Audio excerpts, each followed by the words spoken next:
Good evening. On behalf of the League of Women Voters of Wyoming, I welcome our live and online audiences to this evening's candidate forum for the office of Wyoming Governor. I am Dee Buckstaff, the Wyoming League Board President and an active member of the Teton County League. The League of Wyoming is pleased to host tonight's forum and 5 additional forums with our partners, Wyoming Public Media and WyoFile. Additionally, we thank our local partners, the Casper League of Women Voters, Natrona County Library, and Casper College for their tremendous support of this forum and 3 others.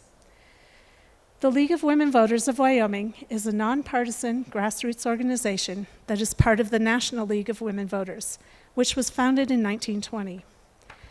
The League believes citizens play a critical role in our democracy through informed, active participation in our government. The League is dedicated to voter education, promoting voting rights, and providing information that helps voters make informed decisions at the polls. The League does not support or endorse any candidate running for office. The League distributes unbiased voter information through the online voter guide, vote411.org, and creates opportunities like tonight's forum for voters to hear directly from the candidates and make their own informed decisions. Tonight's forum is being live streamed by Wyoming Public Media and recorded by the Casper College Audio and Visual team, and will be available online after the forum at the Wyoming League, Wyoming Public Media, WyoFile, Vote411, and Natrona County Library websites. Thank you to our moderator, Matthew Copeland, Chief Executive and Editor of WyoFile. Matt is an award-winning writer and editor who has run WyoFile since 2017, helping to grow the nonprofit into one of Wyoming's most trusted and widely read news sources. And thank you to our panelists, Mike Koshmerl of WyoFile and Jordan Uplinger of Wyoming Public Media. Mike has reported on Wyoming's wildlife, natural resources, and state government for about 15 years. Jordan reports on state government and politics for Wyoming Public Media's social media audience. His videos contextualize what our lawmakers are up to as they regulate key and emerging industries and technology. With that, please welcome our moderator for tonight's forum, Matt Copeland of WyoFile, who will introduce the guidelines and begin tonight's event.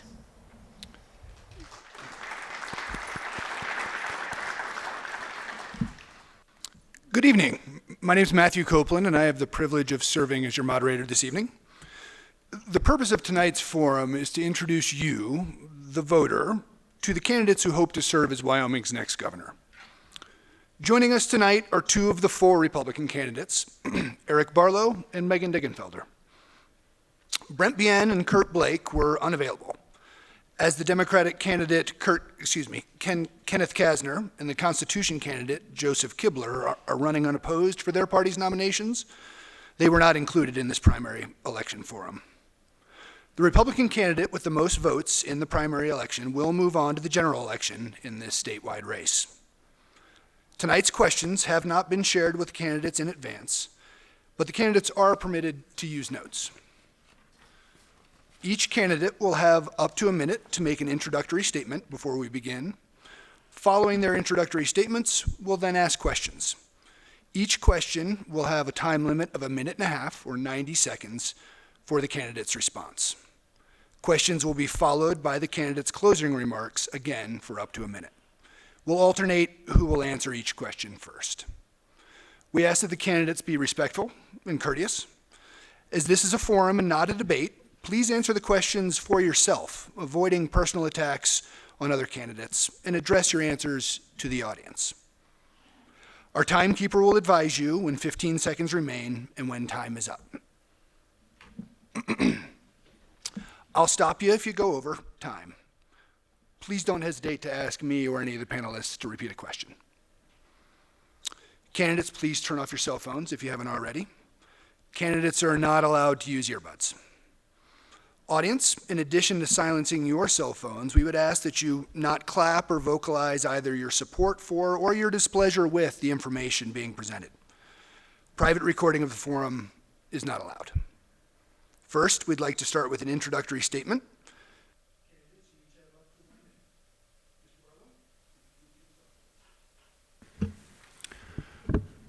Good evening, ladies and gentlemen. My name is Eric Barlow. It's a pleasure to be here with you tonight. I'm a fourth-generation Campbell County ranch kid, a Marine Corps veteran, a veterinarian, a business person, husband of 35 years to my lovely wife, Kelly, and we have 2 grown children who are making their way in Wyoming. We're so proud of them. The Wyoming I want is where they and our grandchildren have opportunities, the next generations, their opportunities. What are we doing to make that possible? Look forward to your questions, and thank you very much for your time. Thank you. Ms. Degenfelder. Well, good evening. It's wonderful to be here in Casper, in my hometown. I thank you for being here and caring about this race and the future of Wyoming. I get it. I might not look like your average career politician, but I think that's exactly what Wyoming needs right now. I'm a 6th-generation Wyoming ranch kid whose parents clawed their way into the middle class, a University of Wyoming graduate who built a career in the coal and oil and gas industries, and as superintendent of public instruction have worked hard to reform education. And I'm running for governor because I believe that this state is worth fighting for. I'm running for governor to protect our conservative values in the state. Running for governor because I'm tired of young people leaving Wyoming, and I want to create a strong economy where folks can afford to live here, can thrive here, have jobs here, and have the next generation thrive in Wyoming. I'm running for governor to modernize state government, to again create a space where we can all thrive and have a strong economy moving forward. And I look forward to the conversation as it continues tonight. Thank you. Thank you. Now on with the questions. This first one will be addressed to you initially, Ms. Degenfelder. Jordan? And as a reminder, please try to turn off your mic when you're not speaking.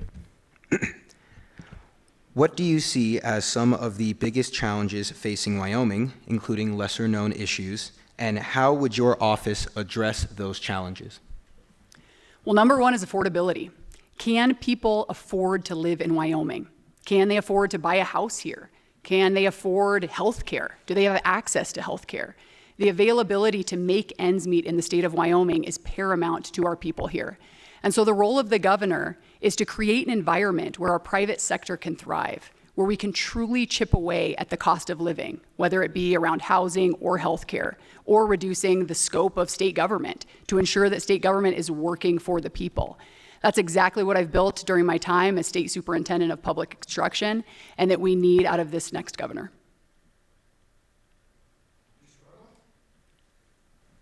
Thank you. So the last 11 months, I've had the opportunity to travel around the state of Wyoming and actually hear from the citizens of Wyoming about what's on their mind, where the challenges are. Healthcare, water, public lands, education, and then do we have the communities, the thriving communities, where we have opportunities, not just for our elders and the quality of life they want, but for the next generations?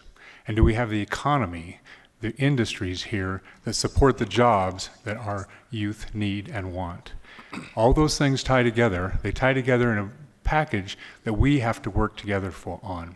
Communities, understanding what their shortcomings are, industries, understanding what their needs are, and state government, through the governor's office and the state legislature, working together, building a stronger, more vibrant Wyoming for all those, and addressing those issues as we do it, respectfully and together.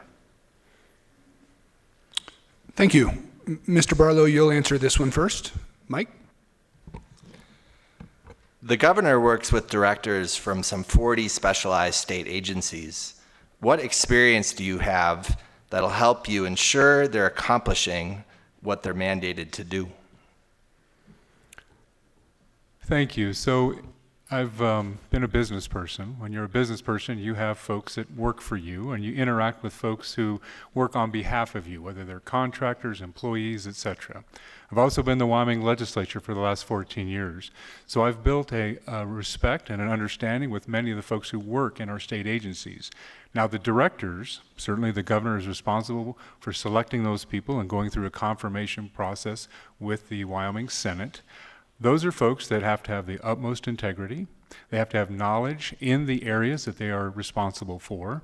And then they have to have the respect of the industries that they will be working with.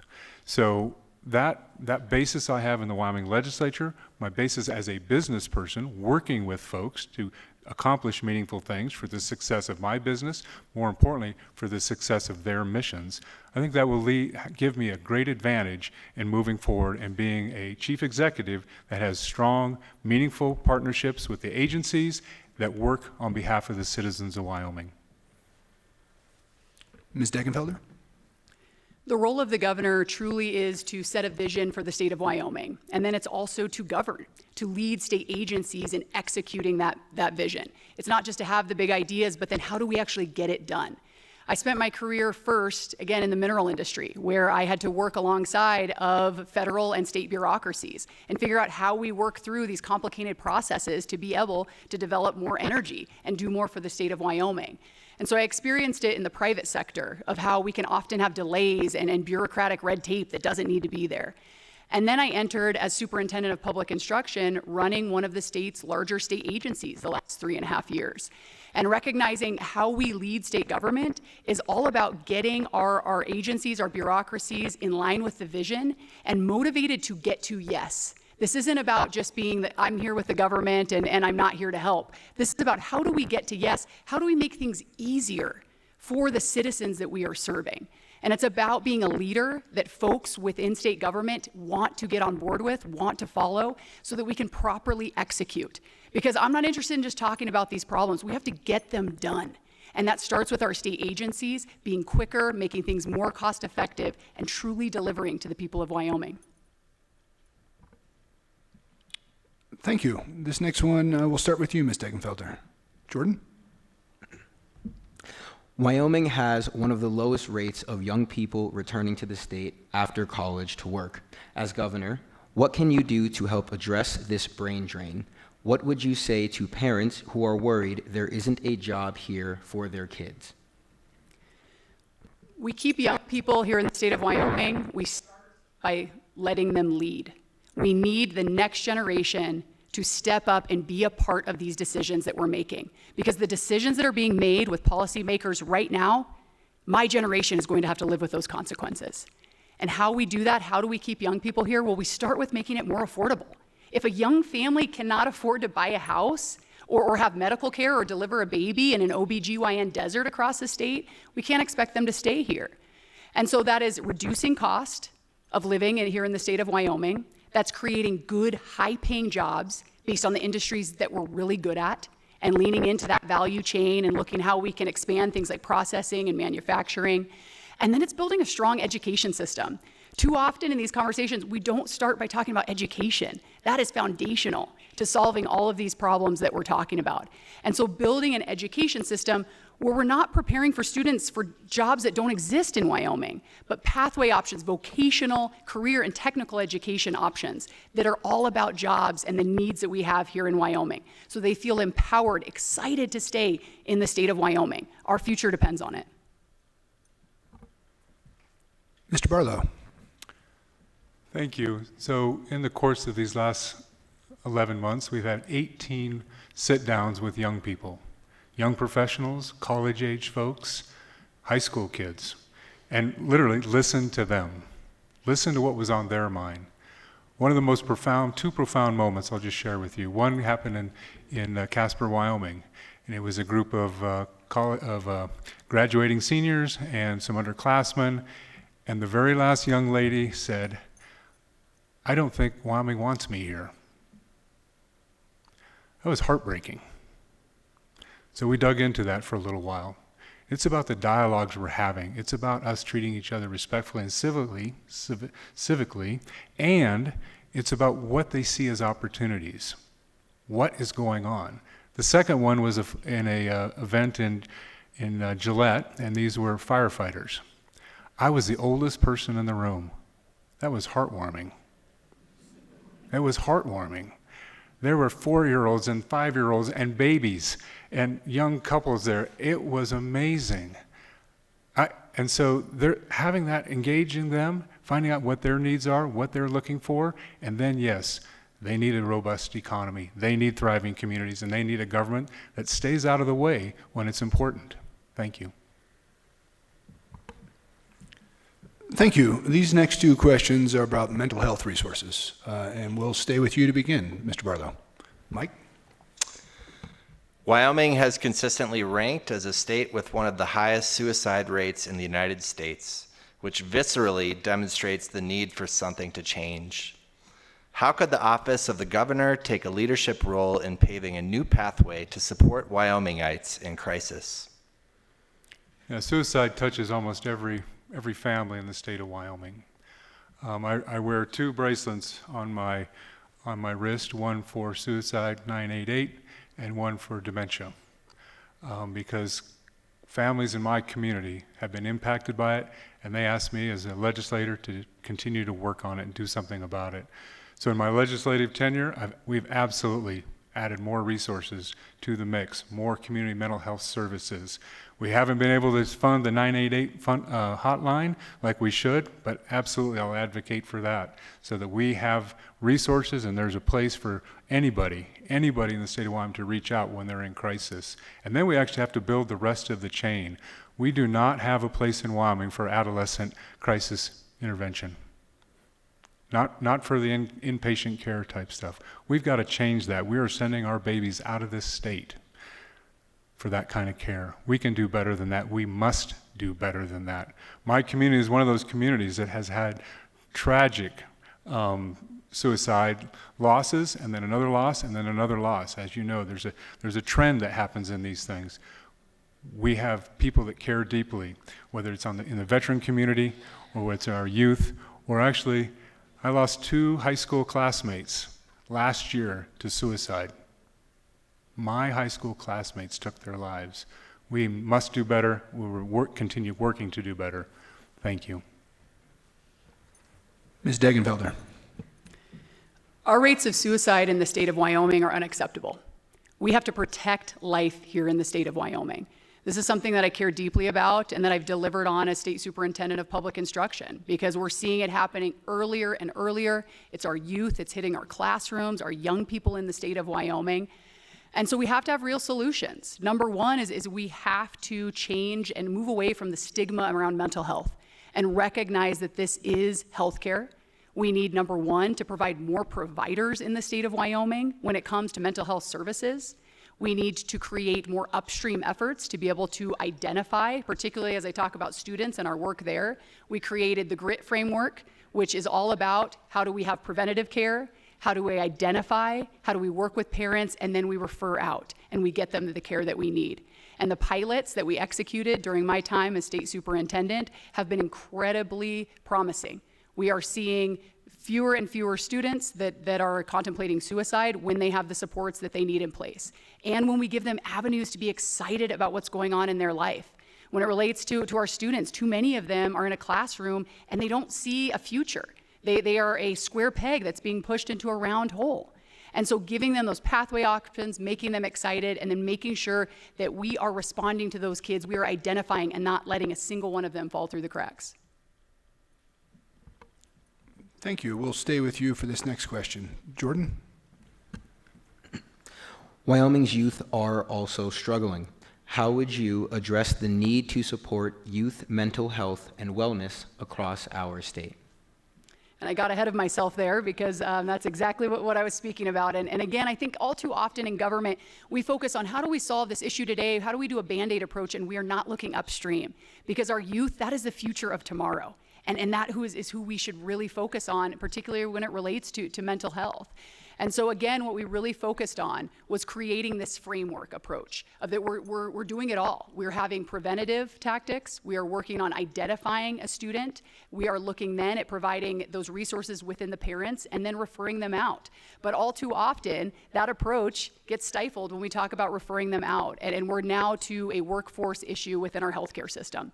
And how do we create those supports? How do we look at creative ideas, like even potentially we've talked about here in Casper having a residency program for psychiatrists, thinking creatively of how we have access telehealth options for them. And it's all about not making a school be the place where we care for mental health, but really being a resource where we're partnering together as a community to identify kids and then refer them out to the experts with their parents in line with that vision.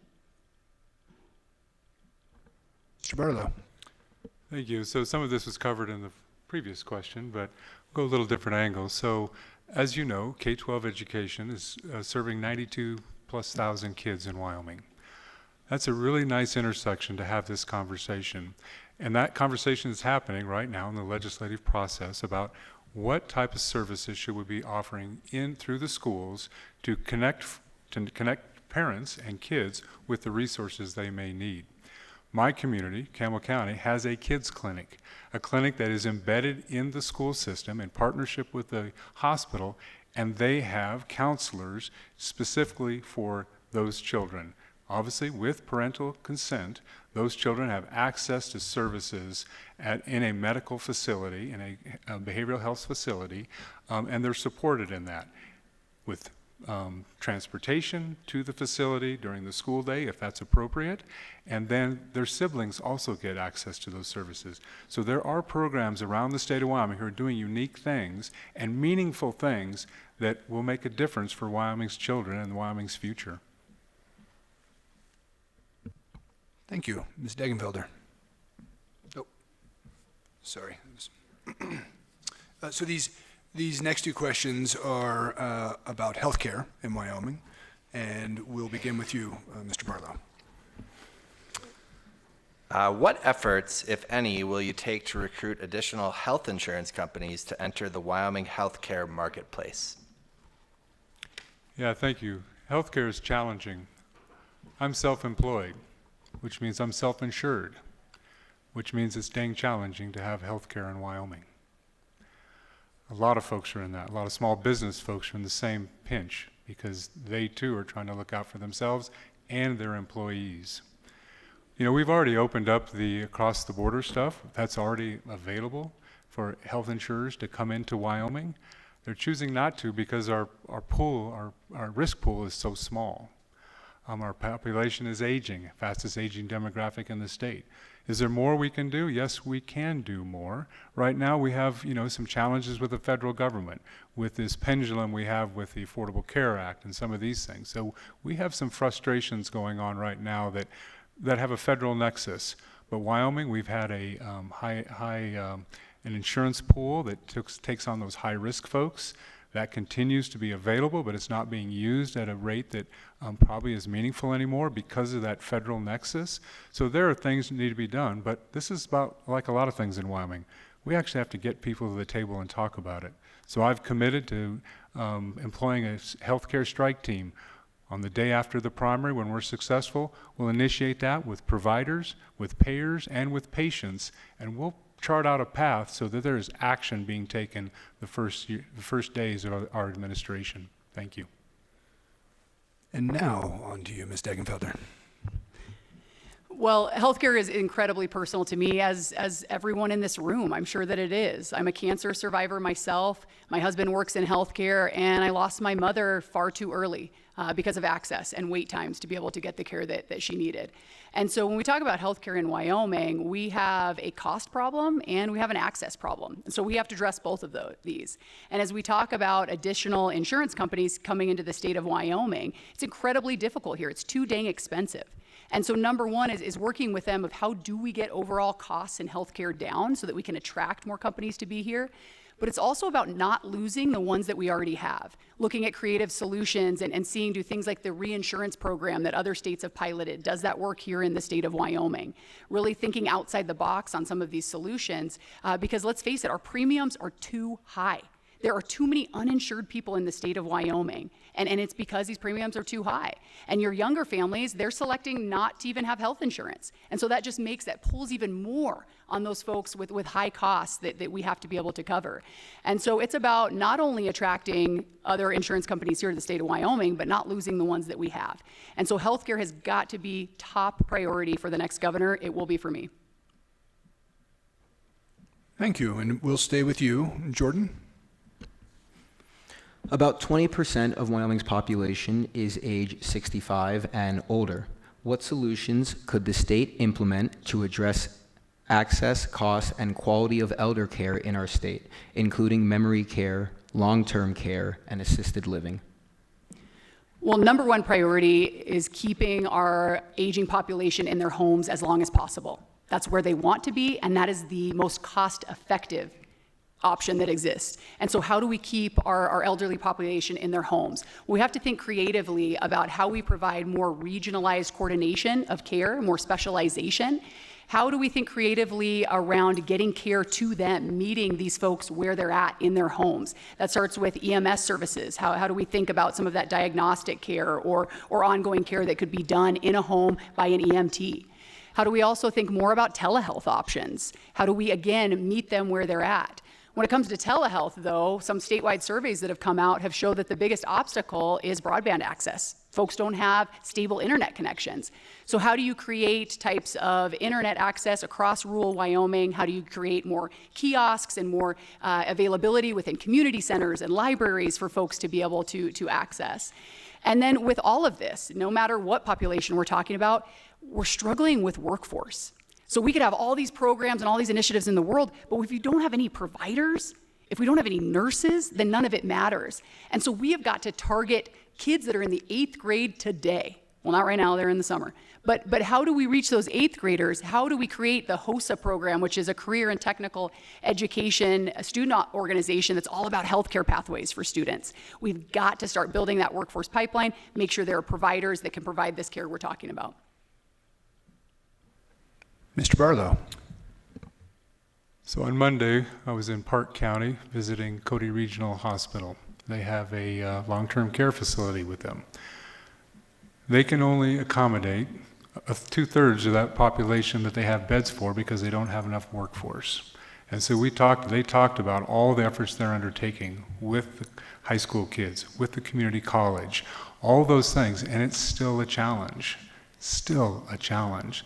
So what are we doing? How is the state incentivizing some of that? Well, we have good programs on nursing. We have scholarship programs. We support the nursing programs in all of our community colleges. But the most important thing I know for elders is aging with dignity at home, as long as they possibly can.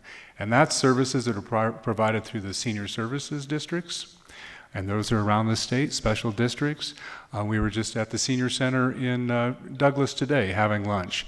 A lot of those folks, that's part of their social outlet. So providing quality of life opportunities for folks that still can live independently, and then when the time comes, having options where there are providers available to go into assisted living if that's appropriate, or as time goes on, to skilled nursing.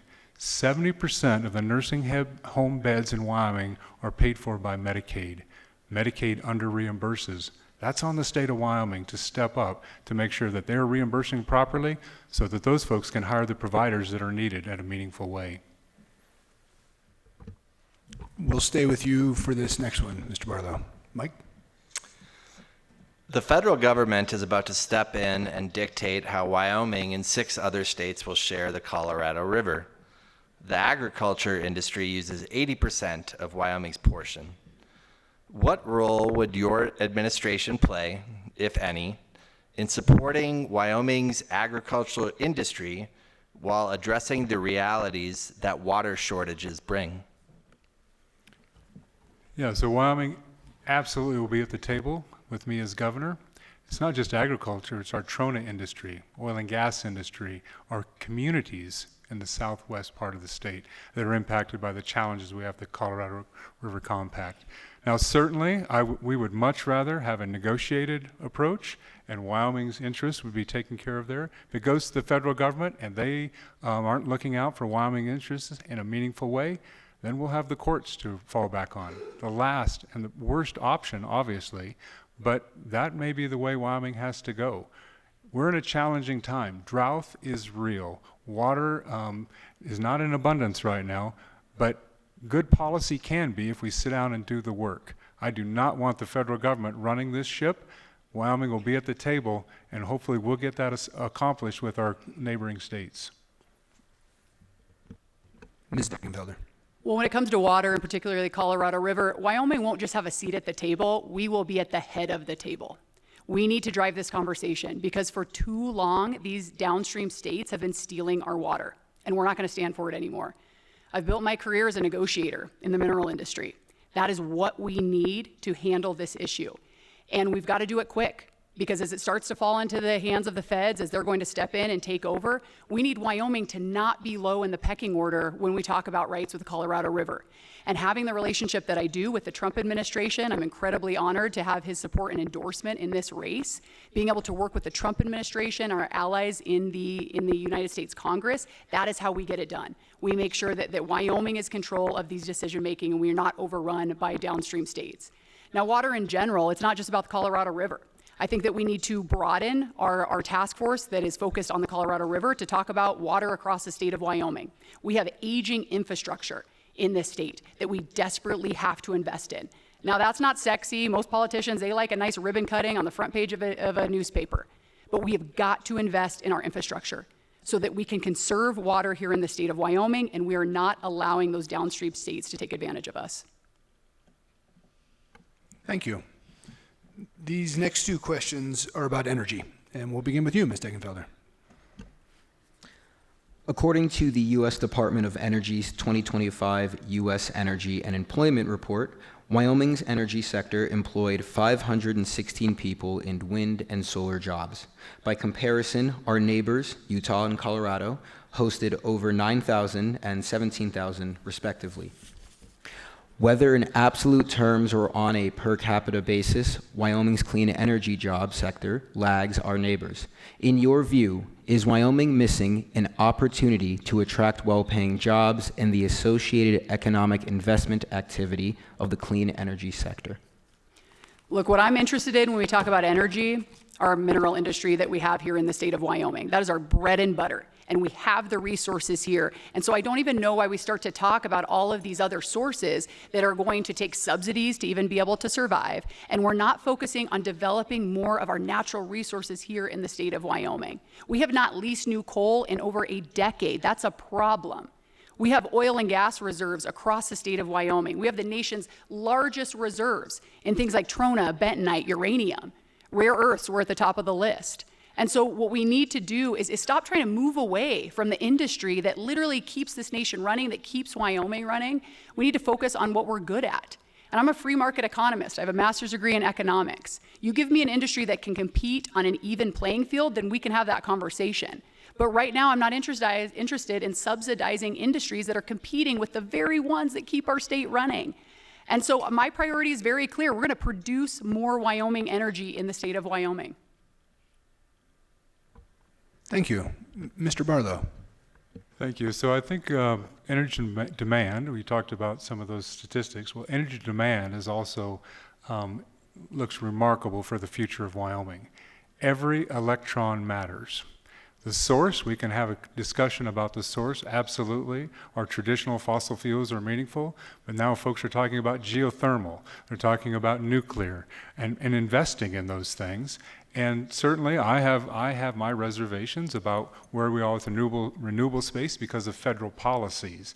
Not because it doesn't generate real energy, because of federal policies that seem to vacillate between administrations. So if we want a steady basis for having those jobs, which I think probably some of those jobs that are referred into other states are manufacturing jobs and other things that are not actually servicing the wind farm or the solar farm. So there's probably a little nuance in that. But we have those opportunities. What the federal makeup is and where we are in that space, that's what's challenging for those renewable energy sources, particularly the two you mentioned. And we'll stay with you, Mr. Barlow, for Mike's question. What do you see as Wyoming's part in the future of nuclear energy? How will your administration interface with community opinion and safety for communities, water, air, and land? Irrigary and Christensen Ranch mine are 25 miles from my front steps. Been mining on and off, as you know, based on global markets, uranium for 50, 60 years in Wyoming. We have an incredible resource here. But we mine it and ship it. And somebody else gets all the values, the added values that come from the rest of the processes. There's $3 billion worth of investment being forecast for Campbell County and other parts of the state, notwithstanding the folks in Kemmerer with their nuclear power plant, that really will change the face of what Uranium and the nuclear energy industry is in Wyoming. It'll include manufacturing of the components, but also the fuel cycle, the entirety of the fuel cycle. Now let's be clear, I'm not talking about taking someone else's waste into Wyoming.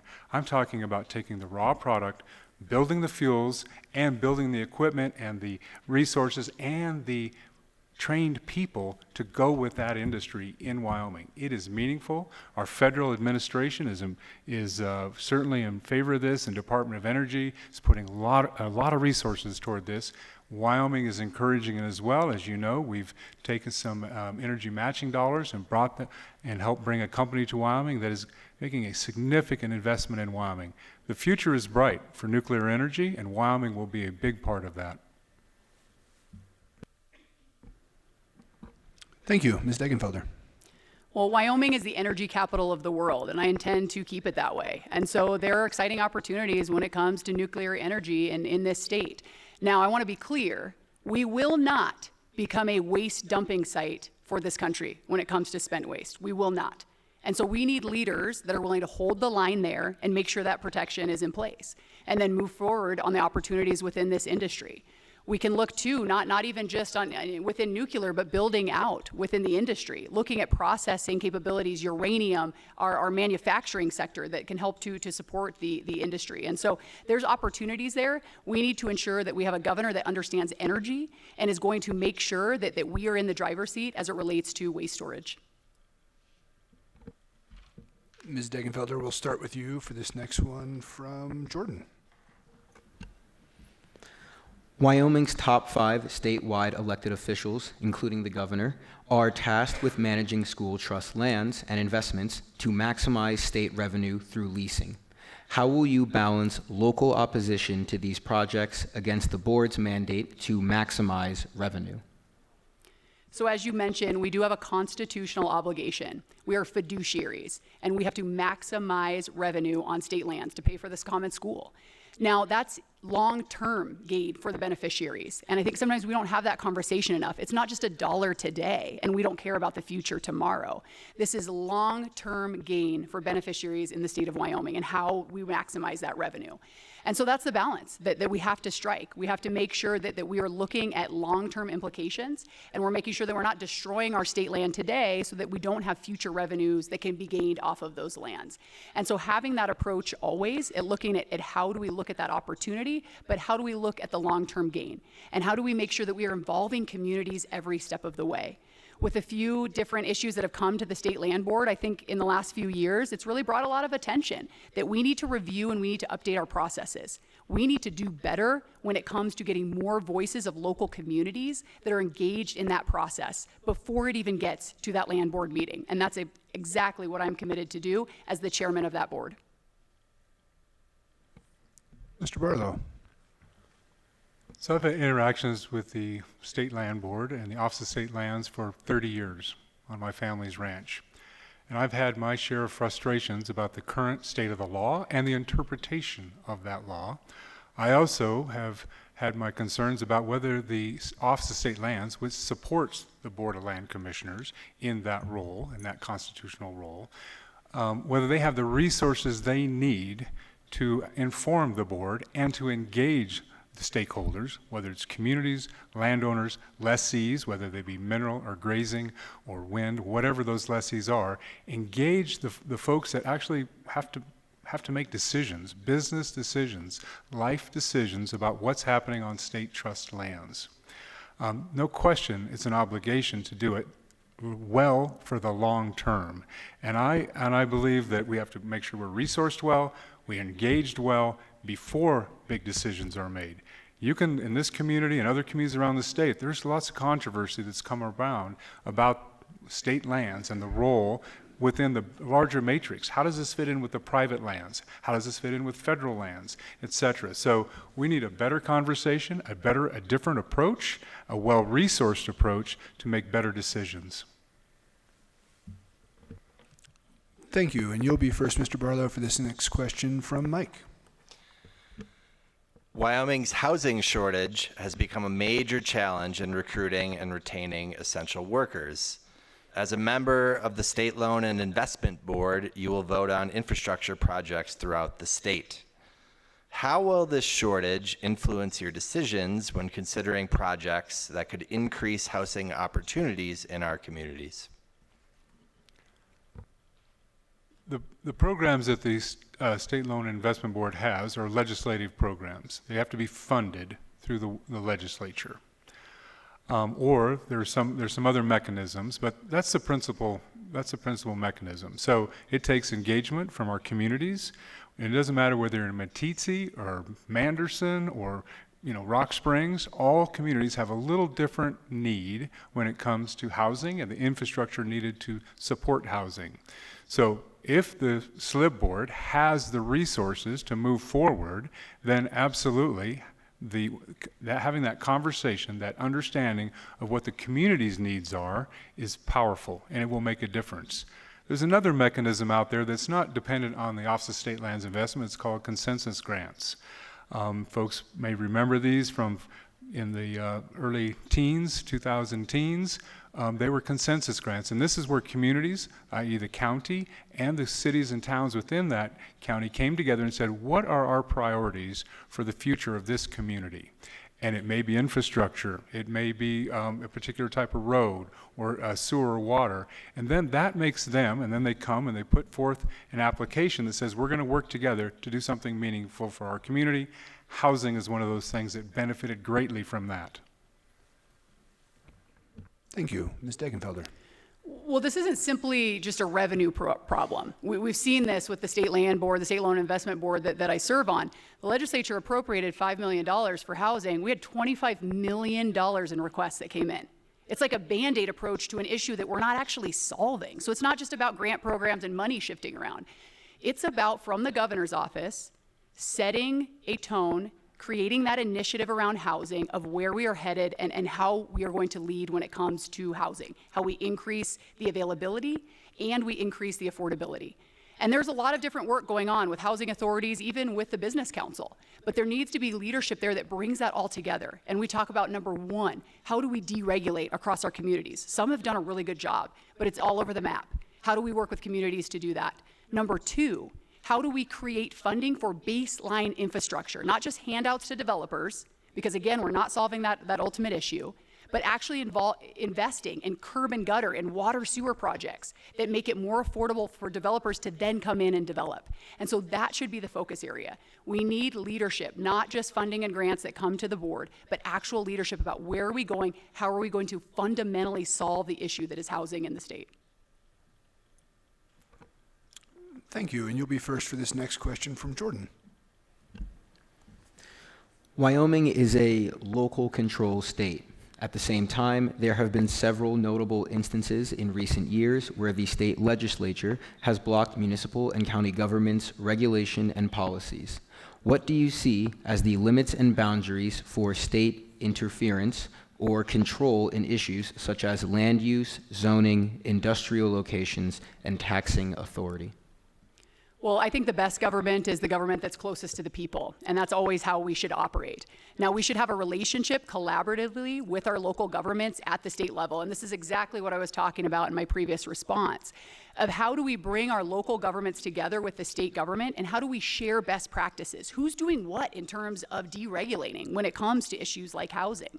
How do we come together, we share those best practices, and we set that bar? That's really what it's about. How do we incentivize our communities to get on the same page and a part of this vision? Not just this top-down approach, just telling communities what to do at the state level. It never works. And so involving them, having that kind of dialogue and sharing those best practices is the best way to go about that. We can maintain local decision-making, but make sure that we're setting a bar and we say, hey, if you want to come to that State Loan and Investment Board for grant dollars and you want that infrastructure funding, that curb and gutter that I'm talking about, well, you've got to come to the table and you have to show that you have deregulated, that you have skin in the game on these projects. That is how we incentivize all of our communities to be on board with this vision. Thank you, Mr. Barlow. Yep. Having heard many of these conversations in the Wyoming legislature, come to a pretty fine point. The only time the state should be, regulating or delineating those things when it comes to constitutional, fundamental rights of citizens, Second Amendment. things like that. The rest of the time, those powers, those responsibilities absolutely are appropriately delegated to local governing bodies, whether it be county commissioners, town councils, school boards, and let them make the decisions that are best closest to them. Now, there always comes times when there's friction, there's tension, and then they come to the Wyoming legislature. I've been there. But resisting that the best we can until there is really some fundamental right being violated, I think is the best policy. Local control is the most meaningful control. It's the best informed control as long as it fits within the boundary of your constitutional and their constitutional responsibilities. Thank you. And for our final question, we'll start with you, Mr. Barlow. Mike? The federal roadless rule protects about 3 million acres of public land in the Bighorn, Medicine Bow, and Bridger-Teton National Forests from road building, commercial logging, and potentially disruptive development. Wyoming Representative Harriet Hageman proposed a bill to nullify the roadless rule and permanently block any similar rule from being established. Do you support the U.S. Department of Agriculture's plan to do away with the roadless rule?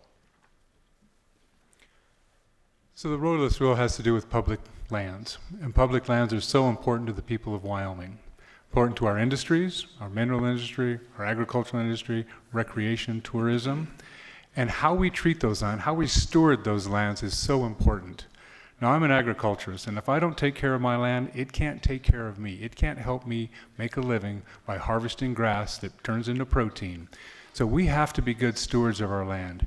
Now, the roadless rule is this is the challenge we have with the federal administration, that it doesn't move like a pendulum anymore, right? We're here, and we have a change of mission, we're over here. Now we're kind of in a gong show. A lot of people making a lot of noise. We're actually not getting to the principal issues we have. We have to protect our public lands. We have to take care of them from abuse and misuse, etc. We can do that responsibly. We can do that well. We can do that with Wyoming having a front seat at the table, not coming from D.C. and D.C. insiders, but Wyoming having that role in that discussion. That's what I believe the right approach is. So it's not about a rule or not a rule. It's about whether Wyoming has a seat at the table for the resources that we are the stewards of on behalf of our citizens. Ms. Degenfelder. Well, our public lands are fundamental to who we are as Wyomingites. I have hunted and recreated on public lands all my life, and they are incredibly important to us and maintaining them. And so as we talk about access to public lands, it has to be about that access, not just that they exist, but actual access and taking care of those public lands. And when you have these federal rules that come down that disguise themselves in protecting our access and protecting opportunity on these lands, they're sorely misguided. And so the reality is that we need more decision making to be here in the state of Wyoming rather than offices in Washington, D.C. Because this is about making sure that timber is cleared off of those trails, that our outdoorsmen and our guides are not having to do that themselves, but actually maintaining and ensuring that we have those protections and access for Wyoming people. And actually the roadless rule made it more difficult for local decision making to happen in the state of Wyoming as it related to those lands. And so in all that we do, the decision making should be here in Wyoming, the people that are closest to those lands and who care the most about them. Thanks to you both for your thoughtful answers. We'll now move on to 1-minute closing remarks, and would love if you would start for us, Ms. Degenfelder. Well, thank you again for coming out tonight on your summer evening. We're truly at a crossroads here in the state of Wyoming, and that's why this race is so critically important.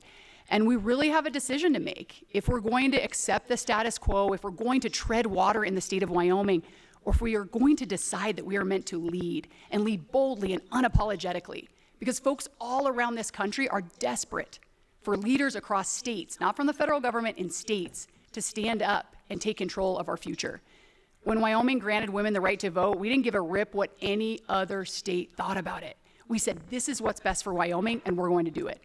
That is the kind of bold leadership that we need in the governor's office, so that we truly become this catalyst across the country to lead. I'm honored to have the support and endorsement of President Trump, who right now is ushering in a time where states can really take the reins and not just hold on to them, but run with them. And that is what I intend to do. So thank you for being here tonight. I humbly ask for your vote. Early voting has already begun just yesterday, and the primary is August 18th. Mr. Barlow. Thank you so much, ladies and gentlemen. My name is Eric Barlow. I'm running to be the next Republican governor of Wyoming. My qualifications: I've lived Wyoming, raised a family in Wyoming, made decisions about health care and education for our family. I've worked Wyoming as a business owner, a veterinarian, a rancher, signed the front of the paychecks, gone to the bank when times were good and gone when times when it didn't work out. Believe in service. We're people of faith, my wife and I. We believe in service in our community and service to the state of Wyoming, including my time in the Wyoming legislature. So I've lived Wyoming, worked Wyoming, served Wyoming. That prepares me to respectfully and effectively lead Wyoming. My name is Eric Barlow. I'd appreciate your vote in the Republican primary. Thank you very much.